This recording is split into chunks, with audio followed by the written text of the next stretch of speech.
निश्चय हम कर लें अपने मन में तो वो चीज़ हम हासिल कर ही लेते हैं। कुछ पंक्तियां हैं। कोशिश कर हल निकलेगा, आज नहीं तो कल निकलेगा। अर्जुन की तीर सा सद मरुस्थल से भी चल निकलेगा। अर्जुन के बारे में बहुत अच्छे से हमारे वेदों में कहा गया है और इन्हीं सब प्रेरणाओं से कई अभ्यर्थी हैं जो प्रेरणा प्राप्त करते हैं और सफलतापूर्वक परीक्षा उत्तीर्ण करते हैं। और हमारे बीच ऐसे ही अभ्यर्थी हैं जिन्होंने सफलतापूर्वक अपनी परीक्षा उत्तीर्ण की और अब वे सिविल सेवाओं में अपनी सेवा प्रदान करने जा रहे हैं। उनका हम हार्दिक स्वागत करते हैं, अभिनंदन करते हैं और उनको शुभकामनाएं देते हैं।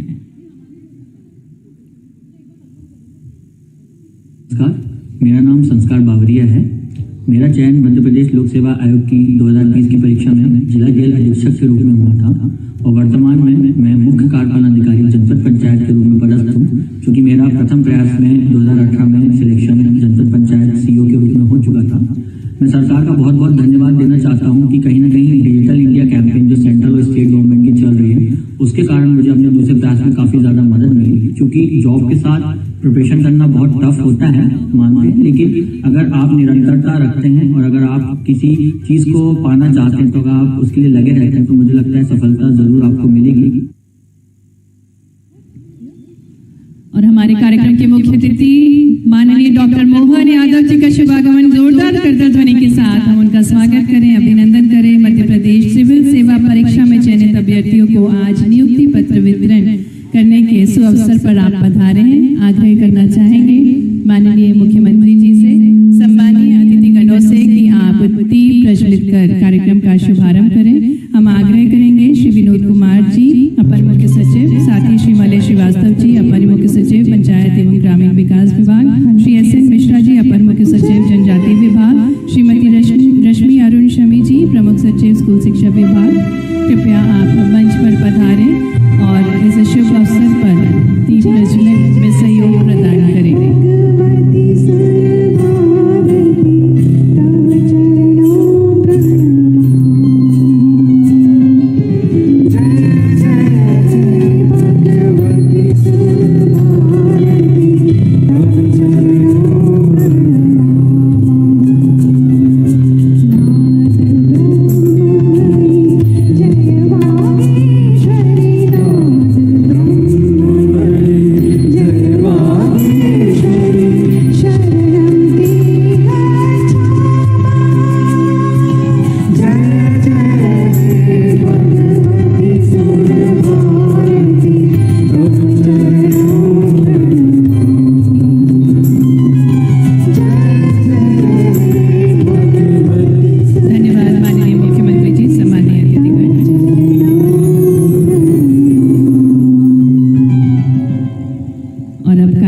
शुरुआत में हम आग्रह करना चाहेंगे माननीय मुख्यमंत्री जी से, सम्मानीय अतिथिगणों से कि कृपया आप सभी अपने स्थानों पर खड़े हो जाएं। मध्य प्रदेश गान की प्रस्तुति के सम्मान में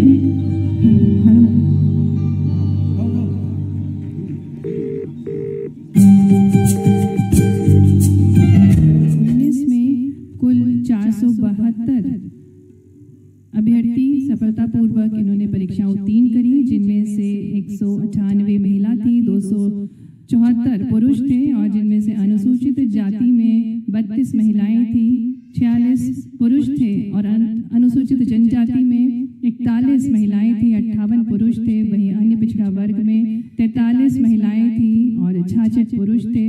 EWS में 20 महिलाएं थी और 36 पुरुष थे। इसी प्रकार से राज्य सेवा परीक्षा 2020 में कुल 214 अभ्यर्थियों ने परीक्षा उत्तीर्ण करी, जिनमें से 88 महिलाएं थी और 126 पुरुष थे। और इसमें भी अनुसूचित जाति में 14 महिलाएं थी, 18 पुरुष थे। अनुसूचित जनजाति में 22 महिलाएं थी और 29 पुरुष थे। अन्य पिछड़ा वर्ग में 18 महिलाएं और 30 पुरुष और EWS में 9 महिलाएं और 17 पुरुष थे। और ये हमारे लिए गर्व की बात है कि इतनी बड़ी संख्या में अभ्यर्थियों ने परीक्षा उत्तीर्ण करी है। पूरे मध्य प्रदेश वासियों के लिए गर्व की बात है। और अब आपके समक्ष सफलता की कहानियां प्रस्तुत की जाएंगी और पहली सफलता की कहानी जो प्रस्तुत होने जा रही है उनको मैं मंच पर बुलाना चाहूंगी श्री राहुल विश्वकर्मा जी, जो कि वाणिज्यिक कर निरीक्षक 2019 बैच के हैं। आइए तालियों के साथ हम उनका स्वागत करें। आप गुराड़िया देवास से हैं और एक फिल्म के माध्यम से आपकी सफलता की कहानी हम सभी के समक्ष।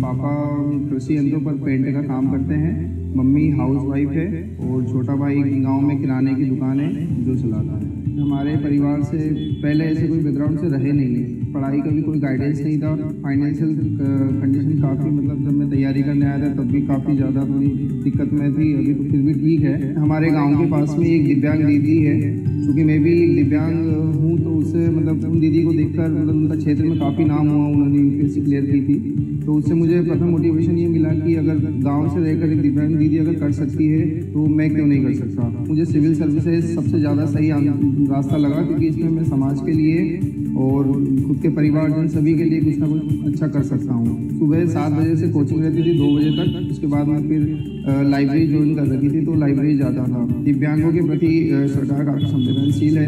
केंद्र सरकार द्वारा 3% से लेकर 4% तक रिजर्वेशन दिव्यांगजनों को दिया जा रहा है। जब प्री क्वालिफाई हुआ था तब सरकार तरफ से 15,000 रुपये की राहत राशि दी गई थी, जिसमें मैं आगे अपनी पढ़ाई के लिए कर सका। उसके बाद में मेंस क्वालिफाइंग होने के बाद में भी जो सहायता राशि मिलती है तो सरकार द्वारा मुझे नियमित मिली है। ये एक ही लक्ष्य था कि मुझे ये चीज़ करना है, तो काफ़ी ज़्यादा दिक्कतें आई, लेकिन एक समय के बाद में एक टाइम सही आता ही है।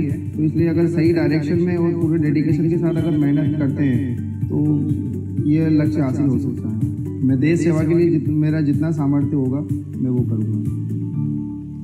बिल्कुल, मेहनत करने वालों की कभी हार नहीं होती। राहुल विश्वकर्मा जी की कहानी थी। और दूसरी हम सफलता की कहानी देखेंगे सुश्री प्रियंका भलावी जी, जो कि डिप्टी कलेक्टर 2020 बैच की हमारे साथ मंच पर हैं। और मैं मध्य प्रदेश के एक आदिवासी बाहुल्य जिले बैतूल में जन्मी और पली बड़ी हूँ। मेरे पिताजी प्राइमरी स्कूल में शिक्षक हैं और मेरी मदर हाउसवाइफ है। बैतूल से ही मैंने अपनी स्कूलिंग और कॉलेज की पढ़ाई सरकारी स्कूल और कॉलेज से कंप्लीट करी।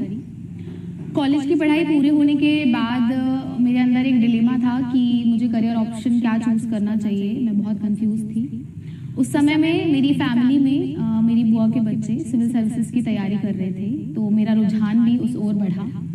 इसके लिए मेरी मम्मी ने मुझे बहुत ज़्यादा प्रेरित किया। वे हमेशा से ही चाहती थी कि मैं एक बड़ी अधिकारी बनूं, तो उनका सपोर्ट रहा और उनकी प्रेरणा भी रही, तो उनके सपने को मैंने अपना सपना बना लिया। कॉलेज की पढ़ाई के बाद बैतूल में ही रहकर मैंने अपनी सिविल सर्विसेज की तैयारी शुरू की। 2018 में मध्य प्रदेश गवर्नमेंट की एक स्कीम के बारे में मुझे पता चला। निजी संस्थानों में सिविल सर्विसेज की तैयारी इसके द्वारा दी जाती है। मैंने इस योजना के लिए अप्लाई किया और मेरा चयन हुआ। इसकी सहायता से मुझे दिल्ली में रहकर सिविल सर्विसेज की तैयारी करने का अवसर प्राप्त हुआ। मैंने यहाँ से अपनी तैयारी को और बेहतर बनाया और आगे आने वाले एग्जाम दिए। MPPC 2019 का एग्जाम आया, मैंने वो एग्जाम दिया, उसको पास किया और इंटरव्यू कॉल आया।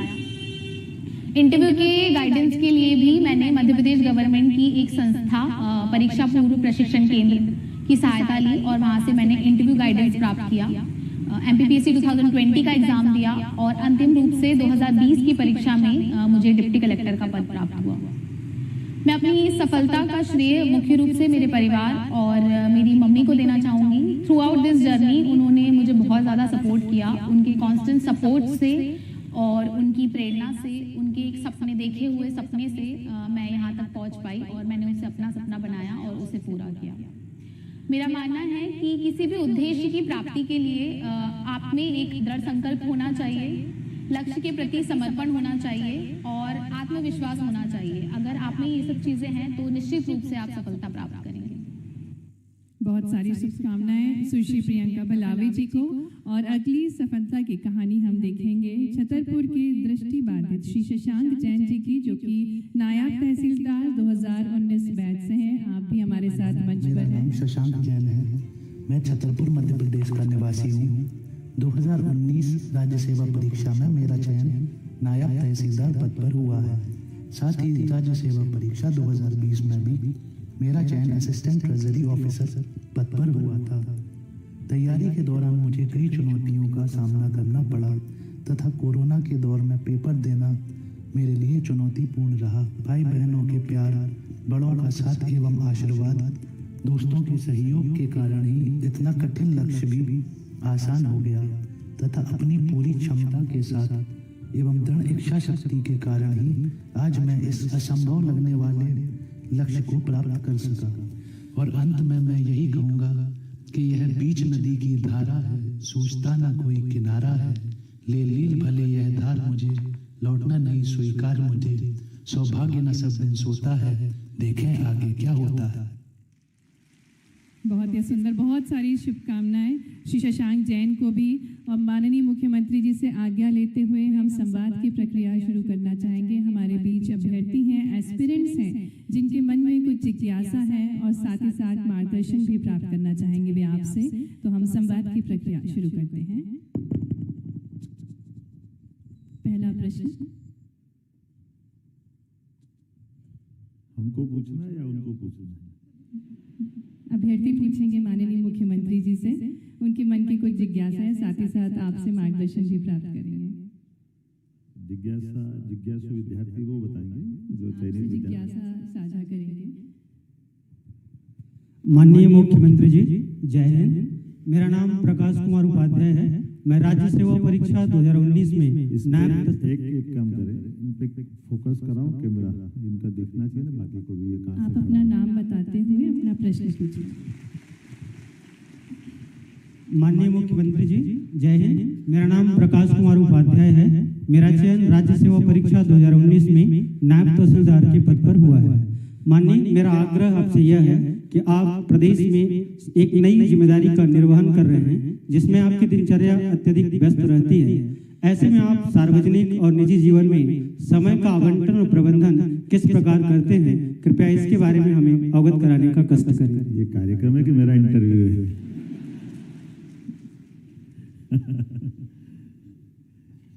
देखो, ये अब मैं वैसे पब्लिकली कैसे बोलना चाहिए मेरे को मालूम नहीं है, लेकिन ये बात सही है कि मैं मेरी बता सकता हूँ कि मैं कैसे करता हूँ। मैं जिस दिन पूरा दिन गुजारता हूँ, रात में बैठ करके डायरी मेंटेन करता हूँ कि मेरा आज का दिन कहाँ कहाँ कैसे कैसे बीता, क्या क्या हुआ, और किसी से व्यक्तिगत रूप से मिल के आता हूँ। किसी से कोई वरिष्ठ है जिनसे मार्गदर्शन लेना चाहिए, विचार विमर्श करना चाहिए, तो इम्पोर्टेंट पॉइंट उसमें नोट करता हूँ, वो मेरी अपनी डायरी में नोट करके रख लेता हूँ। जब दोबारा उनसे मिलने जाएंगे तो उनके बताए गए मामलों में हमने उनसे आगे बढ़ के बताते तो सामने वालों को भी अच्छा लगता है और हमको भी लगता है कि हमने स्मरण रखा है। तो ये तो अपनी जो मैंने आपको मेरी व्यक्तिगत जिंदगी की असलियत की छोटी सी लेकिन महत्व की बात बताई। ज़्यादा अच्छा रहता कि हमारे अपने काम के आधार पर जब हम रोज दिनचर्या बनाते हैं तो दिनचर्या में मेरे पास का रोज का काम क्या है, उस रोज के काम की प्रायोरिटी डिसाइड करें। उस प्रायोरिटी में नवाचार भी जरूर जोड़े।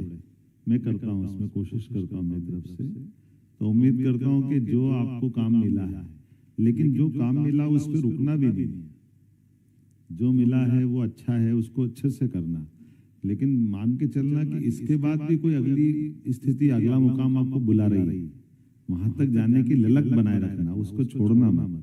जब तक ये आप करते रहोगे और जो काम मिला उसको अच्छे से किया और ललक बनाए रखे और उसको मेंटेन करने की प्लानिंग कर लें। मुझे लगता है कि इतना ही बोलना पड़ेगा।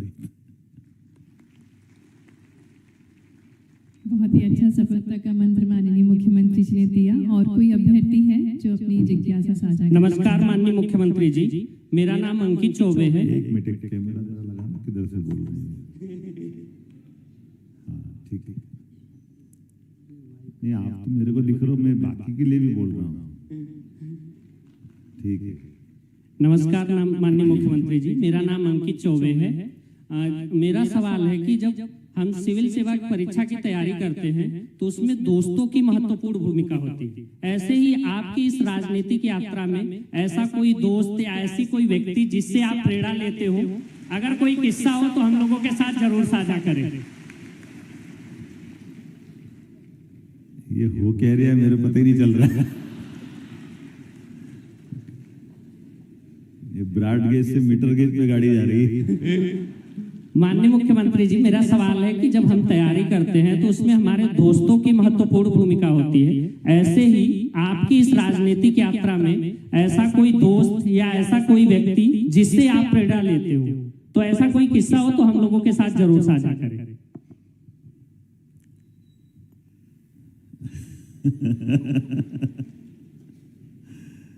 मेरे से पूछ रहे हो तो मैं मेरी कठिनाई बता सकता हूँ। ये बात सही है कि हम अपने अपने जीवन में जब भी हम कोई काम करने जाते हैं तो हमारे काम करने के तरीके में हमारी सहायता करने वाले लोग भी होना चाहिए, जो जिनके कारण से हम अपने उद्देश्य की प्राप्ति कर लें। मैं अपने जीवन की थोड़ी सी जानकारी देना चाहता हूँ कि कॉलेज लाइफ से मैं अपना काम अपनी छोटी होटल से चालू किया। तो होटल में स्वाभाविक रूप से मैं स्टूडेंट लीडरशिप में आया कॉलेज चुनाव लड़ने के लिए। तो ये आप होटल चलाओ के पढ़ लो या आप अपनी जो आगे की डिग्री उसको जारी कर लो या जीत लो चुनाव। मैं फर्स्ट ईयर में जॉइंट सेक्रेटरी बना चुनाव लड़ते लड़ते और होटल चलाते चलाते। तो आप भी जानते हो कि होटल चलाते हैं, रेस्टोरेंट चलाते हो, तो फिर उसको चलाएगा कौन? या तो आप उधर कॉलेज में घूमो या इधर कोई घूमो। तो अपने अच्छे मित्र ढूंढो जो आपकी मदद कर दे। तो मेरे मित्रों से मैंने मदद करते करते शुरुआत से जो मित्रता की, परमात्मा की दया से आज तक वही मित्र है जो मेरे को हर जगह मदद करते हैं।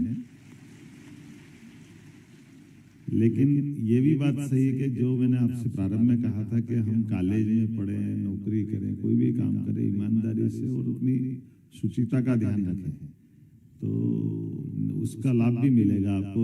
और आदमी आप 100 बार सोचो, 2 बार रखो। हमारे पास जो जुड़े उनकी पूरी अच्छी बुरी सारी बातों का आकलन करने के बाद रखो उनके साथ में, और उनको रख लो, फिर छोड़ो मत। उनकी जाने अनजाने कोई गलती भी होगी तो उनको समझाइश देके फिर तुमको अपने लाइन से लगाए रखो। अदरवाइज आप बदलते रहोगे तो भी बात नहीं बनेगी।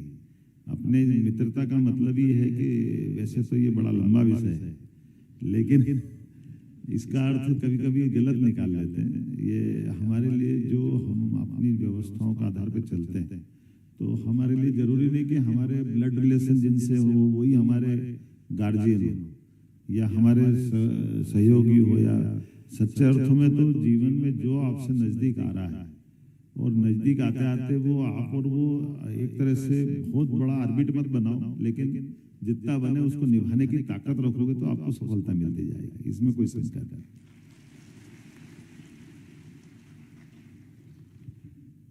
धन्यवाद माननीय मुख्यमंत्री जी। अभ्यर्थियों की जिज्ञासा बढ़ती जा रही है आपके मार्गदर्शन के लिए। हमारे बीच एक और अभ्यर्थी हैं जी, आप अपना प्रश्न पूछ सकती हैं। नमस्कार माननीय मुख्यमंत्री जी, मैं आयुषी साहू। कैमरा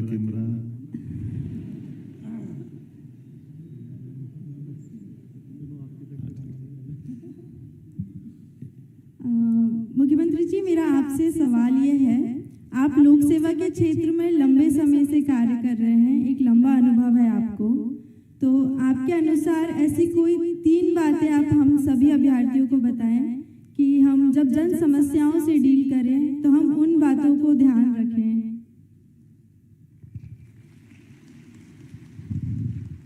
एक बार रिपीट करना पूरा प्रश्न। जी, माननीय मुख्यमंत्री जी, हम सभी की ओर से ये सवाल है कि आपका एक लंबा अनुभव है लोक सेवा के क्षेत्र में कार्य करने का, तो आपके अनुसार हम ऐसी कौन सी 3 बातों का ध्यान रखें कि जब हम जन समस्याओं से डील करें तो हम इन बातों का ध्यान रखें उनसे डील करते वक्त? देखिए, बहुत सरल बात है जो आपने बात कही, लेकिन बहुत कठिन भी है। एक तो हम कोई भी जिन बातों को लेके चलेंगे उस बातों को खास करके उसका इफेक्ट किस पे आ रहा है, क्या आ रहा है, उसकी गंभीरता का एहसास हमको होना चाहिए। हमारे द्वारा किए गए काम के आधार पर हमारी वो गरिमा बढ़ाने वाला काम होना चाहिए। जाने अनजाने भी हमसे उसमें गलती न हो ये प्रयास रहना चाहिए। परमात्मा तो नहीं है, हम तो इंसान हैं, हो सकता गलती भी होगी, लेकिन हमारा इंटेंशन गलत नहीं होना चाहिए। हमारा इंटेंशन हमेशा सही दिशा में होना चाहिए कि भाई हम इसको कितना अच्छा और कैसे बेहतर कर सकते हैं। दूसरा, मैंने मेरा प्रयास किए थे कि कोई भी विभाग में बैठे हैं अगर, तो उस विभाग के दायरे से बाहर आकर के भी उस विभाग को गौराने वाले मौके जरूर ढूंढते रहो। कभी कभी हमको विभाग का अहंकार भी हो जाता है कि बस मैं ये कर रहा हूँ तो मेरे इस विभाग के लिए, मेरे उस बात के लिए, मेरे काम के लिए बस यही सब कुछ। तो वो भी विभाग भी सही है, लेकिन उसके अलावा भी बाकी परिस्थितियां दूसरे विभाग तालमेल की दृष्टि से भी होना चाहिए। और तीसरी महत्व की बात है कि हमारे जीवन से जहां से हम आए वो जड़ों को नहीं काट रहे। हम अहंकार पालने अधिकारी बन गए, बड़े आदमी बन गए,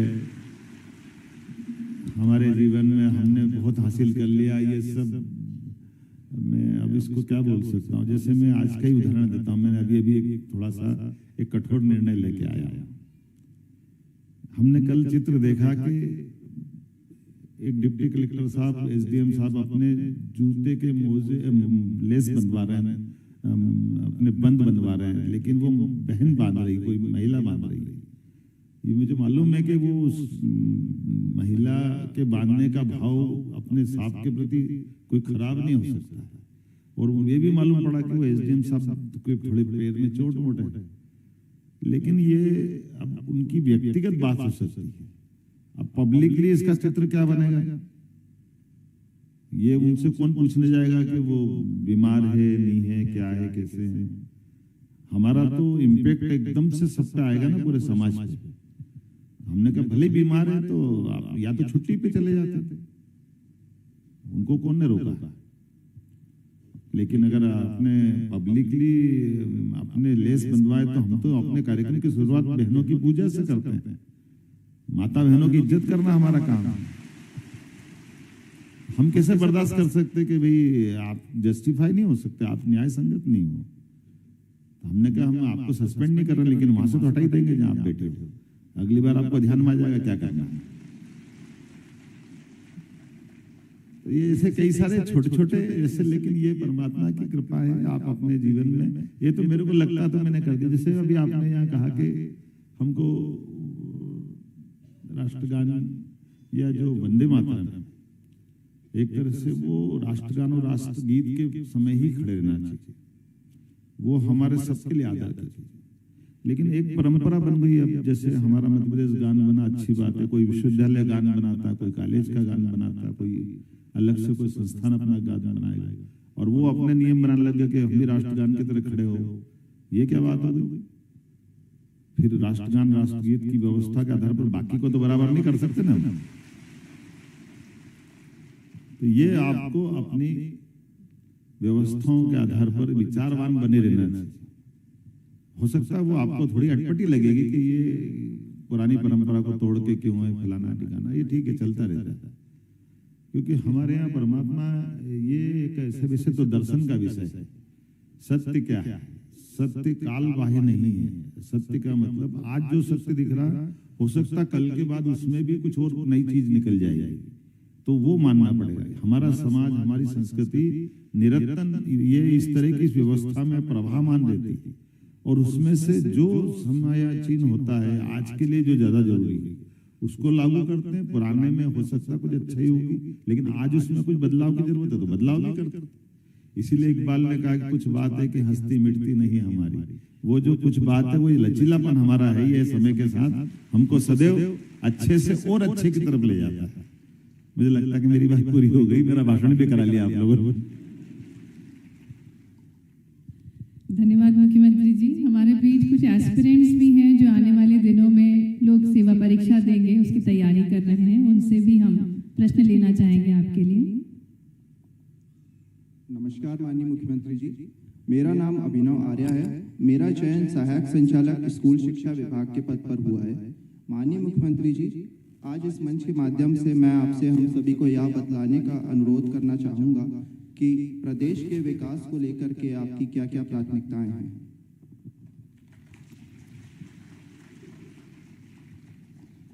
देखिए, प्रदेश का विकास केवल एक ही सेक्टर में नहीं हो सकता है। इसको अगर मैं समूचे ढंग से कहूँ तो ये सभी क्षेत्रों में समान रूप से और खास करके इसका मूल लक्ष्य पंडित दीनदयाल जी का वो अंत्योदय, जिसमें आखिरी से आखिरी व्यक्ति बैठा है, उसके जीवन में बदलाव आना चाहिए। उसको ये लगना चाहिए कि हाँ ये विकास हुआ, अर्थात उसके लिए जो उसकी जरूरतों की पूर्ति भी हमने सहजता से कर दी एक, लेकिन उसके केवल व्यक्तिगत सुख की सब कुछ कर दी तो भी बात नहीं बनेगी। हमारी जो गौरवशाली परंपरा है, उस परंपरा से जोड़ करके हमने सर्वे भवन्तु सुखिनः सर्वे सन्तु निरामया वहां तक ले जाना। तो विकास की एक दर्शन अलग अलग प्रकार के भी, एक दर्शन ये भी कहता रोटी कपड़ा और मकान जीवन के बस 3 निशान, केवल रोटी कपड़ा मकान दे दो तो बात बन जाएगी क्या?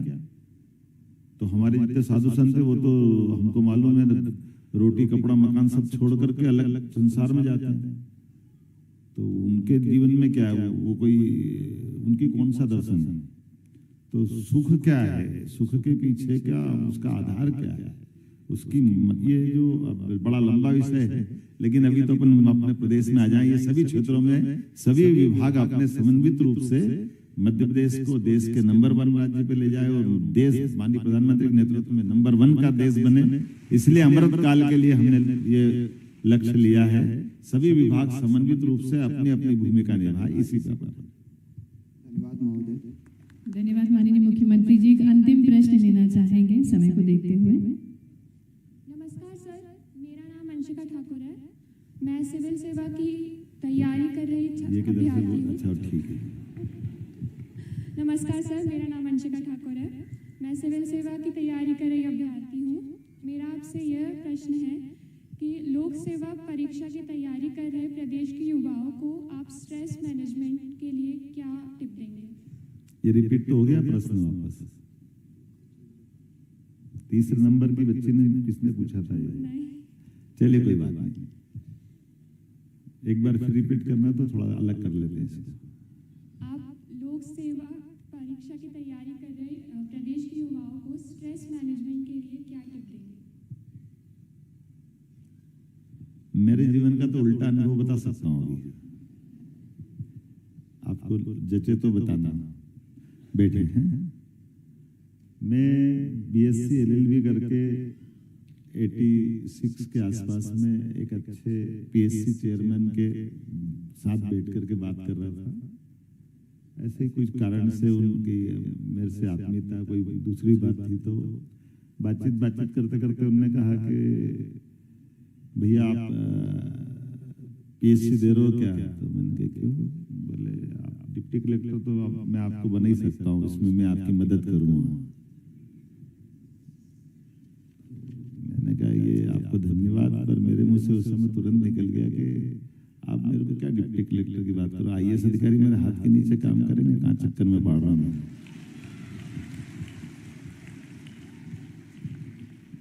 और ये उस समय की बात है, मैं जब खाने के होटल चलाता था तो थोड़ा ललकपन भी था और थोड़ी अपने मन में ऐसे ही भाव थे, तो मैं बोल तो गया, फिर मेरे को ध्यान में आया कि ये मेरे से प्रेम के कारण कह रहे, मेरी मदद करने की बात कह रहे और मैंने अहंकार से बात कर रहा, अच्छी बात नहीं। फिर मैंने उनसे थोड़ा अपनी बात को साफ करते हुए माफी मांगते कहा कि आप बुरा मत मानिएगा, मैं ये बात इसलिए कह रहा हूँ कि मेरे पिंड में नौकरी करना नहीं, मेरे स्वभाव में मेरे को लगता नहीं कि मैं नौकरी करूँगा, इसलिए मैंने कहा है मैं आपके मन की भाव समझता हूँ, आपने मेरे को प्रेम से अच्छे काम के लिए कहा है, तो आपको धन्यवाद, आपने मेरे लिए अच्छा सोचा। लेकिन मैं स्वतंत्र रूप से काम करने की और समाज सेवा करते करते प्रशासनिक व्यवस्था में जो मदद होगी वो करने का भाव है मेरा। उन्होंने कहा नहीं बिल्कुल कोई बात नहीं बेटा, अच्छी बात है। लेकिन ये मैं तो अपनी बात करके भूल गया। लेकिन जब मैं 2003-04 में उज्जैन विकास प्राधिकरण का अध्यक्ष बना, तब मेरे हाथ के नीचे एडिशनल कलेक्टर लेवल के लोग सीओ करके काम करते थे। 2010 तक वो अपना काम करते थे, लेकिन 2010-11 में मैं जब एमपी टूरिज्म कॉर्पोरेशन का चेयरमैन बना और वरिष्ठ आईएएस अधिकारी मेरे नीचे काम करने आए, तो वो चेयरमैन जरूर मेरे से मिलने आए कि मेरे को बेटा वो बात ध्यान है कि तुमने जो कही थी, मुझे इस बात का संतोष है कि तुमने जो कहा था वो करके दिखा दिया। ये भी 10-12 साल पहले की बात। तो ये थोड़ा सा प्रशासनिक सेवाओं को काम में आपको जो अपने एग्जाम देने की बात कही ना, तो पहले अपना आकलन करें कि हम किस पिंड के बने, हमारे मन में क्या होता है। कभी कभी नौकरी में सब कुछ हो सकता तो जरूर उस लाइन में जाए, उसमें कोई संकोच नहीं। लेकिन अभी आप माननीय मोदी जी के मंत्रिमंडल को देखो, हमको उसके उदाहरण मिल जाए। जयशंकर प्रसाद जी का उदाहरण हमारे सामने, उसके पहले यशवंत सिन्हा जी का उदाहरण हमारे सामने। IAS अधिकारी भी बने, लेकिन उस नौकरी को तिलांजलि भी दे दी। तो जो जैसा जहां हमारा मन करे, हमारा कॉन्फिडेंस बोले, हमारे को परमात्मा ने एक तरह से अंदर भाई 2 शरीर अपने पास, तो अंदर का शरीर के अंदर की आत्मा भी कुछ बोलती थी, और हम उसके साथ न्याय करें, उसका साथ अन्याय नहीं करें। कभी कभी हमारी क्षमता योग्यता कुछ और होती है और हम करने कुछ और जाते हैं। तो एग्जाम देने जाएं, जरूर जाएं, लेकिन एग्जाम को दे तो डूब करके दे कि मैं इस एग्जाम को निकाल के मानूं। और अगर एग्जाम निकल गई, उसके बाद भी सुभाष चंद्र बोस का उदाहरण हमारे सामने है। ICS एग्जाम पास की 1923, अंग्रेजों का वो शासन काल था और एशिया में उनका नंबर 1 स्थिति आई। लेकिन उनको लगा कि मैं केवल ये एग्जाम इसलिए पास कर दिखा रहा हूँ कि अंग्रेज कहते थे कि इनमें बुद्धि नहीं होती हिंदुस्तान के लोगों को, तो उनमें बुद्धि है, योग्यता, और उसके बाद उनकी नौकरी को लात मार करके उन्होंने देश सेवा के मार्ग में बढ़े। ये उदाहरण भी हमारे सामने नेताजी सुभाष चंद्र बोस का। तो आपके ऊपर निर्भर करता है आप कौन सी लाइन पसंद करते हैं। बहुत धन्यवाद।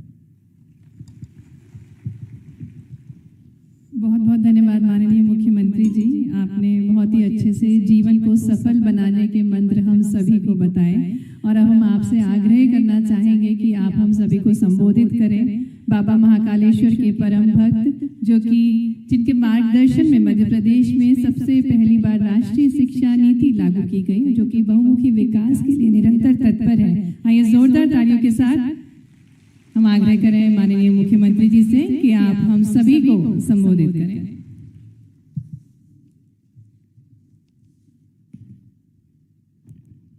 बोल तो सब दिया, लेकिन अब बोलना क्या पड़ेगा, ये नया विषय आ गया है।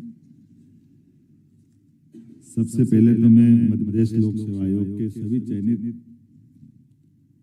अभ्यर्थियों को मेरी अपनी ओर से बधाई और शुभकामना देता हूं।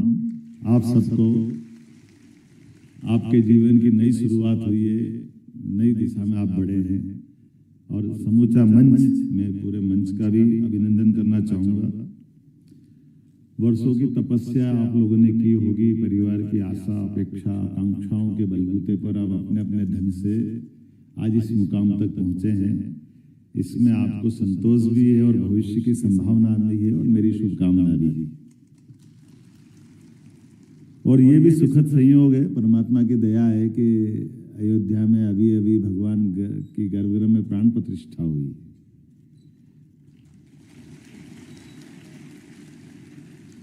और प्राण प्रतिष्ठा हुई तो उसको भी कोई अलग अलग ढंग से देखेंगे, जिसको देखना होगा, जो बात समझना होगा। लेकिन हमारे लिए समझने की बात है, माननीय प्रधानमंत्री जी ने जो संबोधन हमको दिया है, उसके एक एक वाक्य को सुनोगे तो आपका ध्यान में आ जाएगा। सच्चे अर्थों में भगवान की प्राण प्रतिष्ठा के बाद एक तरह से देश के अंदर भी सुशासन की प्राण प्रतिष्ठा हुई, राम राज्य की तरफ बढ़ाया हुआ कदम भी हम मान सकते हैं। और ऐसे काल में भगवान राम को बहुत अलग अलग प्रकार से जाना जाता है, देखा जाता है। उनके अपने व्यक्तिगत जीवन के संबंधों के आधार पर उनका अलग चित्र बनता है। लेकिन राम राज्य की हम सबको भी वो सुशासन की अगर कोई अच्छी परिभाषा पूछता है तो एक शब्द में हम बता देते हैं राम राज्य। वो राम राज्य मतलब उनका सुशासन का वो उस समय का आदर्श उदाहरण। तो ऐसे में आपको एक कार्यभार मिल रहा है, इसलिए आप भी भाग्यशाली है। मैं आपको बधाई देता हूं कि आप राम राज्य के उस पथिक के लंबे पाथे के पथिक बन के जाने हैं। और ये एक तरह से नियुक्ति पत्र आपको मिल रहा है। अब ये नियुक्ति पत्र नहीं है, ये एक विश्वास का पत्र है, ये आपकी संभावना का पत्र आपको मिला है। मैं आपको बधाई देना चाहता हूं इस नाते से। इस विश्वास के पत्र के माध्यम से आप भविष्य में सबल, सक्षम, सुशासित हमारा मध्य प्रदेश बने, इसमें एक बड़ी भूमिका अदा कर सकते हैं और एक बड़े प्रशासनिक अधिकारी के नाते से आप आगे जा सकते हैं। और मैंने जैसे पहले भी कहा था बातचीत में कि ये आपका अंतिम पड़ाव भी नहीं है। इस काम को करते करते आप अपने अंदर की ललक बनाए रखें कि आप बाकी भी कोई एग्जाम देना हो तो देते रहिए। शासन की कोई मंजूरी की जरूरत पड़ेगी तो मैं आपकी मदद करूंगा, उसमें कोई कंजूसी नहीं रहेगी। क्योंकि हमारे अंदर की ऊर्जा का, हमारे अंदर, क्योंकि अभी आप युवा है और दुनिया का सबसे युवा देश भारत, ऐसे में आप धरोहर भी है मानवता के नाते से, उस धरोहर का पालन पोषण करते हुए उनके अपने अभीष्ट तक की, उनके अपने लक्ष्य तक की प्राप्ति कराना यह हमारा भी उत्तरदायित्व है। और इसी नाते से खास करके आजादी के अमृत काल में माननीय प्रधानमंत्री जी कह रहे हैं लगातार 2047 तक जब आजादी का अमृत काल पूरा होगा तो हमारे जीवन के सब क्षेत्रों में हमारा देश आगे बढ़े, अर्थात देश के साथ प्रदेश भी आगे बढ़े जीवन के सभी क्षेत्रों में। और ऐसे में ये बात भी सही कि आपको बहुत सारी चुनौतियां भी मिलेगी, वो चुनौतियों से जूझना भी पड़ेगा, लेकिन उन चुनौतियों में हमको समाधान निकालते भी आना चाहिए। चुनौतियों से डर करके पीछे हटना या चुनौतियों के आगे सिर झुका देना, ये दोनों के बजाय समाधान निकाल करके हम चुनौतियों को पार कैसे पाले, विजय कैसे प्राप्त करें, इस दिशा में भी आप आगे बढ़ेंगे। ये आपको शुभकामना देता हूं और आपका परमात्मा साथ देगा, इसी बाबा महाकाल से कामना भी करता हूं। ये उसी प्रकार से जब आप परीक्षा की तैयारी कर रहे होगे तब भी ऐसे ही चल रहा होगा। परीक्षा में हम जब गए तो बहुत सारे कष्ट आते, बहुत परेशानी आती है, लेकिन परमात्मा ने आपको यहाँ तक पहुँचाया है, ये भी एक ईश्वर की एक अनुकंपा है। और यही ईश्वर आपके अंदर से इस तरह से आपको अपने बढ़ने वाले लक्ष्य की प्राप्ति तक ले जाएगा। आज के युग में अगर बात करें तो हमको ये बात सही है कि इन प्रश्नों में से कई एक उत्तर ये भी हो सकता था, जैसे कई लोगों ने मेरे से पूछा, मैंने उसको जान करके छोड़ दिया था कि वर्तमान का युग हमारा विज्ञान का युग है, नई टेक्नोलॉजी का युग है। तो अब अपने जीवन में, रोजमर्रा के जीवन में नई टेक्नोलॉजी का नवाचार लगातार करते जाए, नए नए प्रकार से हम कार्यदक्ष कैसे हो जाए। आपकी यशस्वी प्रधानमंत्री को देखिए, जब वो गुजरात जैसे हिंदी भाषी प्रदेश के आसपास से निकले, लेकिन उनने अपने जीवन में प्रधानमंत्री बनने के बाद बहुत सारी चीजों पे अपनी दक्षता हासिल कर ली। कई सारी भाषाओं के मामले में उन्होंने अपने आप को जोड़ करके खड़ा किया। तो नवाचार के साथ नई टेक्नोलॉजी का उपयोग भी आप अपन भी सब करें, ये भी बहुत आवश्यक है। इससे ये ट्रांसपेरेंसी भी बनेगी और हमारी दक्षता भी बढ़ेगी। पारदर्शिता की बात करते तो नई टेक्नोलॉजी का उपयोग करते थे। मैं एक नाम नहीं बोलूंगा, लेकिन एक मंत्री जी से मैंने कहा कि अभी आपके विभाग को लेकर के एक अभियान चल रहा है, तो आप क्या करेंगे। तो आप इस पे दोनों का, मैं सर 55 जिले में दौरा कार्यक्रम बनाता हूँ, सब दूर 55 जिले तक होके आऊँगा। तो मैंने मजाक में बोल दिया कि आप 55 जिले तक जाएंगे तब तक तो लोकसभा आ जाएगी, 55 दिन तो आपको मिलेंगे नहीं, कम से कम एक दिन में एक जिला पकड़ेंगे तो क्या करेंगे, जब तक आचार संहिता लग जाएगी। तो उन्होंने कहा बात तो सही है। तो हमने कहा एक काम करो, आप यहीं बैठो और हर जिले के लोगों को बिठा लो सामने। आजकल तो बीसी के माध्यम से आपकी बात का समाधान हो जाएगा, आपकी बात का संप्रेषण हो जाएगा। तो ये जो नई टेक्नोलॉजी का नया युग माननीय मोदी जी कितने अच्छे ढंग से करते हैं, तो ये हमारे लिए एक तरह से आप सबके जीवन में भी बहुत काम आए। उसी प्रकार से हमारा जो भी काम मिले उसको 100% सफलता के साथ ले जाने का मन में संकल्प होना चाहिए। 0.1 भी नहीं होना चाहिए। क्यों माइनस करें, 100% करें। आपकी जानकारी के लिए बता दो कि ये जो स्कूल शिक्षा के भी कुछ इसमें चयनित विद्यार्थी है, तो स्कूल शिक्षा की सिस्टम में मैं केवल परीक्षा पद्धति पे बताऊंगा। हमारे यहाँ आमतौर पर बोर्ड की एग्जाम होती है, स्कूल का अपना टाइम टेबल होता है और उस सर्टिफिकेट की मान्यता होती है जिस आधार पर हमने परीक्षा दी। लेकिन अपने में से एक जानकारी देता हूँ कि शंकराचार्य पद्धति के आधार पर अभी भी कुछ गुरुकुल चल रहे हैं, और वो गुरुकुल चल रहा है, उसमें से एक गुरुकुल उज्जैन में भी। उनकी विशेषता क्या है? उनकी विशेषता ये कि वो जिस गुरुकुल में उनके विद्यार्थी को पढ़ाते तो कम से कम 10 बार उसकी कठिन परीक्षा लेके उसको हतोत्साहित करते कि आप हमारे पास आओ ही मत। क्यों ना हो? क्योंकि इसलिए कि वो उनका बहुत कठिन मार्ग है, लेकिन उसमें आने वाले जो आ जाते हैं उनको संकल्पित रूप से जो आते हैं उनकी पढ़ाई कैसे कराते हैं? तो पढ़ाई ऐसी कराते हैं कि वो 100 में से 100 ही नंबर लाना, 99 लाए तो भी फेल। उसमें कोई गुंजाइश नहीं, कोई सप्लीमेंट्री नहीं, कोई 33% का मार्क्स नहीं है। और उसके बाद आगे भी पढ़ लिए तो पढ़ने के आधार पे पूरा जीवन भी उसी तरह से व्यतीत करना है, ये उसका मार्ग है। और आखिरी में ये कि उसके बाद में कोई सर्टिफिकेट नहीं देंगे कि आप पास हो गए। पास हो गए मतलब ये आपको मालूम और गुरु को मालूम, पूरा जीवन उस मार्ग पे ले जाना, ये गुरुकुल पद्धति। मैं ये नहीं कह रहा कि ये हमारे लिए लगना चाहिए, लेकिन उसमें अपने काम की बात इतनी है कि वो हमको कार्यदक्ष बनाने के लिए 100% शंकराचार्य पद्धति वो तो सिखाई देती कि ऐसा भी होता है क्या, जो हमारे लिए अभी तक अपने किसी के विचार में भी बड़ी मुश्किल, मैंने भी जब पहली बार सुना तो बड़ा अटपटा लगा, लेकिन ये हमारी अपनी ऐसी कई सारी धारा बह रही है जिसके आधार पर हम सीख सकते हैं। अब इसमें अपने आचरण में मानवीय मूल्यों का भी और सहकर्मियों के साथ व्यवहार का भी बहुत महत्व है। हम अगर केवल अहंकारी बन जाएंगे या हमारी चीजों को, जैसे मैंने प्रारंभ में भी कहा, तो इन सारी बातों के साथ जोड़ के चलेंगे तो निश्चित रूप से विनम्रता के साथ, अध्ययनशीलता के साथ, अपने काम को कार्यदक्ष होकर जीने के साथ, और कभी कभी क्या होता है बहुत सारे उदाहरण भरे पड़े, जैसे कल ही कर्पूरी ठाकुर जी को भारत रत्न दिया। अब कर्पूरी ठाकुर जी मूलतः शिक्षक थे, और शिक्षक होने के साथ में भी वो जिस समाज से आते थे वो बहुत पिछड़ा समाज था।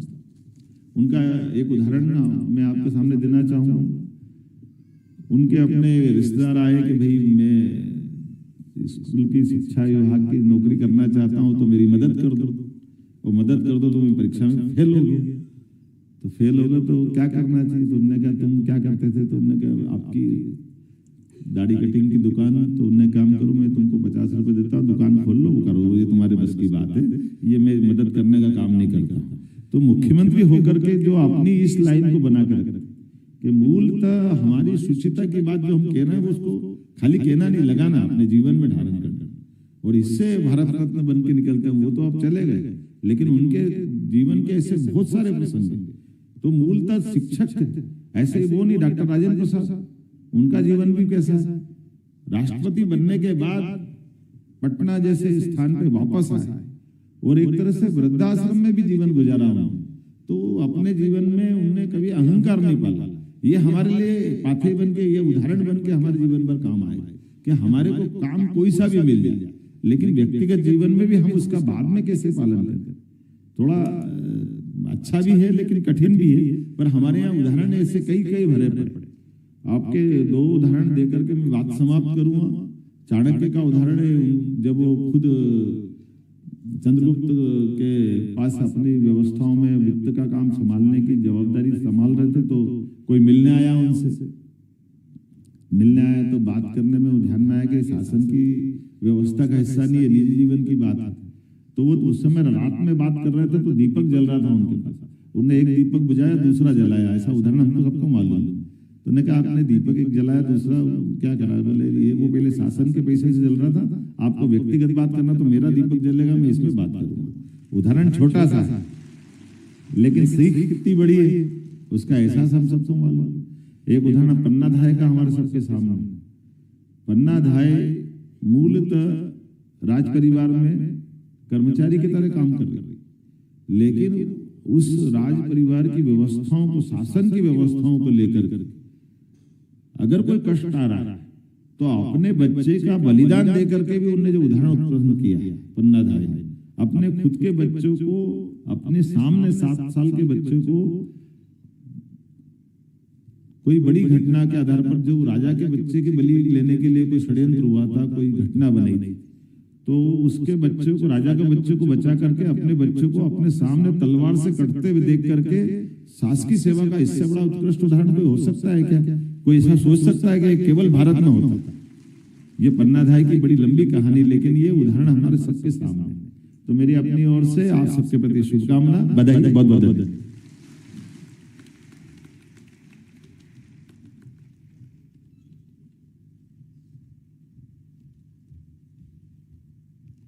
बहुत बहुत धन्यवाद माननीय मुख्यमंत्री जी।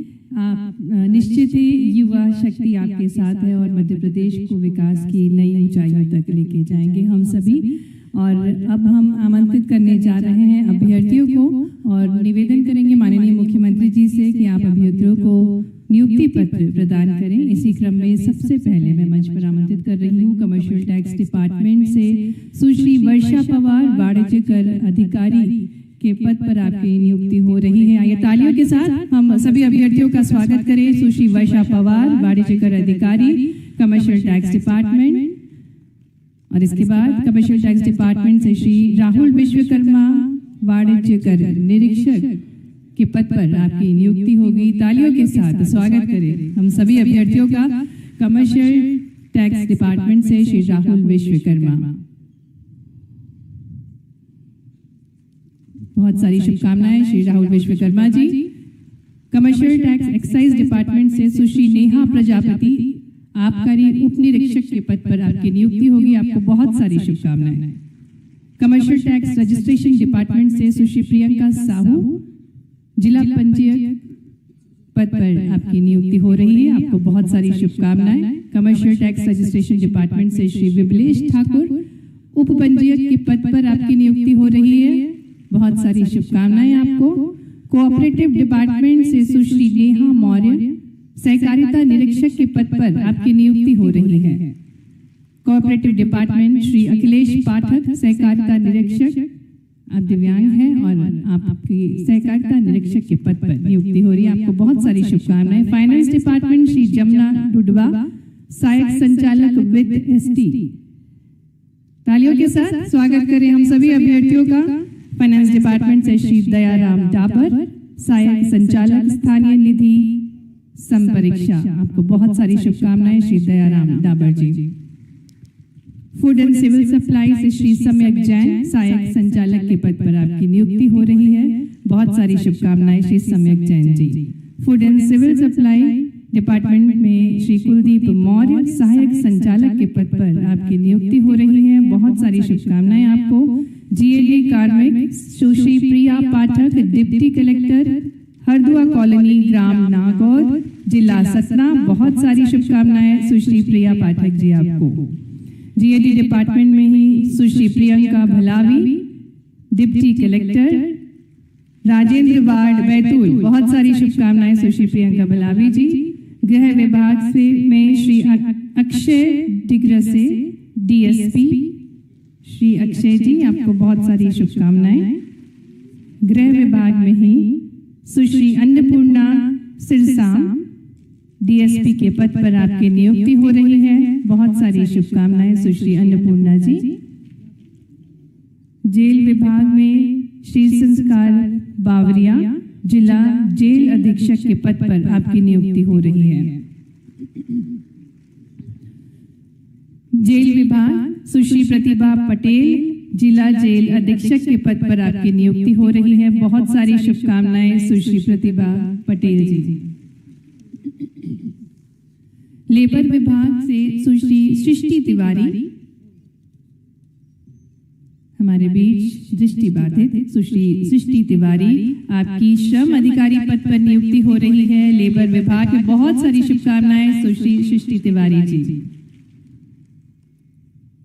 लेबर विभाग में ही सुश्री आशा सिरशाम सहायक श्रम अधिकारी एसटी महिला। आइए तालियों के साथ स्वागत करें सुश्री आशा सिरशाम का। एमएसएमई विभाग में श्री प्रतीक यादव सहायक संचालक उद्योग माणिक बाग रोड इंदौर। तालियों के पल हैं इन सभी के लिए। एमएसएमई विभाग से सुश्री पूजा बघेल सहायक संचालक धर्मपुरी जिला धार। सहायक संचालक के पद पर सुश्री पूजा मुख्यमंत्री जी आपको नियुक्ति पत्र दे रहे हैं। पंचायत एवं ग्रामीण विभाग में श्री प्रदीप सिंह लोधी विकास खंड अधिकारी के पद पर आपकी नियुक्ति हो रही है। बहुत सारी शुभकामनाएं श्री प्रदीप सिंह जी। श्री श्रीकांत उइके पंचायत एवं ग्रामीण विभाग विकास खंड अधिकारी के पद पर आपकी नियुक्ति हो रही है। माननीय मुख्यमंत्री जी आपको नियुक्ति पत्र दे रहे हैं। बहुत सारी शुभकामनाएं। पब्लिक रिलेशन विभाग से सुश्री हिमांशी बजाज सहायक संचालक जनसंपर्क के पद पर आपकी नियुक्ति होने जा रही है। आपको बहुत सारी शुभकामनाएं सुश्री हिमांशी बजाज जी। श्री शिवेंद्र गुर्जर जी आपका भी पब्लिक रिलेशन विभाग में ही सहायक संचालक के पद पर नियुक्ति होने जा रही है। आपको बहुत सारी शुभकामनाएं श्री शिवेंद्र गुर्जर जी। सुश्री रंजना रावत रेवेन्यू डिपार्टमेंट में नायब तहसीलदार के पद पर आपकी नियुक्ति हो रही है। आपको बहुत सारी शुभकामनाएं सुश्री रंजना रावत जी। श्री शशांक जैन रेवेन्यू डिपार्टमेंट में ही नायब तहसीलदार के पद पर आपकी नियुक्ति होने जा रही है। आप दृष्टि बाधित हैं, तो बहुत सारी शुभकामनाएं श्री शशांक जैन जी। नायब तहसीलदार के पद पर आपकी नियुक्ति हो रही है। स्कूल एजुकेशन डिपार्टमेंट से सुश्री शीलू शर्मा सहायक संचालक के पद पर आपकी नियुक्ति हो रही है। तालियों के साथ हम स्वागत करें सुश्री शीलू शर्मा जी का। स्कूल शिक्षा विभाग में ही श्री गौतम वर्वे सहायक संचालक के पद पर आपकी नियुक्ति हो रही है। माननीय मुख्यमंत्री जी आपको नियुक्ति पत्र दे रहे हैं, बहुत सारी शुभकामनाएं।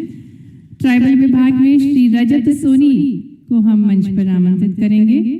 आपको जिला संयोजक के पद पर नियुक्ति पत्र दे रहे हैं माननीय मुख्यमंत्री जी। ये स्वर्णिम अवसर है हमारे लिए, हम सबके लिए ये प्रेरणा का अवसर है। श्री रजत सोनी जी को बहुत सारी शुभकामनाएं।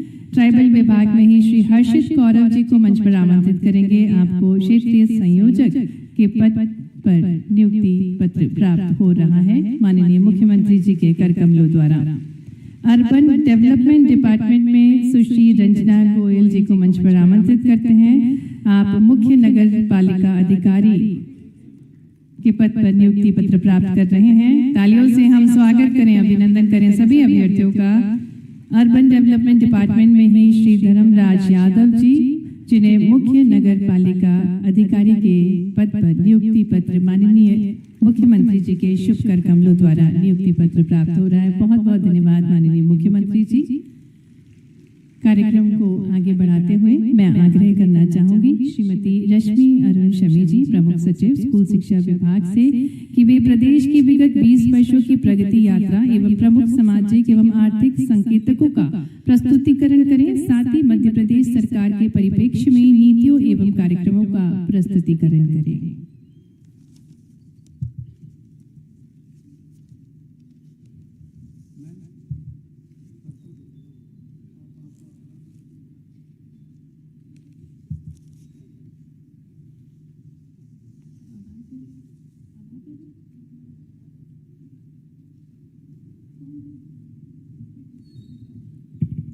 माननीय मुख्यमंत्री जी, इस कार्यक्रम में पधारे सभी अभ्यर्थीगण जो इस प्रतियोगिता में सफल हुए हैं, उनके अभिभावकगण, सभी सम्मानीय अतिथिगण, माननीय मुख्यमंत्री जी को आगे कार्यक्रम में जाना है, इसलिए पहले मैं माननीय मुख्यमंत्री जी का आभार प्रदर्शन करूंगी, उसके बाद हम लोग इस प्रस्तुतिकरण को देखेंगे। आप सब ने अभी माननीय मुख्यमंत्री जी की बात सुनी और आपने ये समझा कि इस प्रदेश के विकास के प्रति वो कितने कटिबद्ध हैं और आप सब से उनकी कितनी अपेक्षाएं हैं। मैं माननीय मुख्यमंत्री जी को हृदय से धन्यवाद देना चाहूंगी कि वो आप सबको प्रेरणा देने के लिए इस कार्यक्रम में यहाँ पधारे हैं और आप सबको उन्होंने इंस्पायर किया है कि आप लोग बहुत ही अच्छी तरीके से कटिबद्ध होके इस प्रदेश के विकास में अपना सहयोग करें। मैं सभी इस कार्यक्रम में पधारे अतिथियों का भी धन्यवाद देना चाहूंगी जिन्होंने इस कार्यक्रम में सहयोग किया है।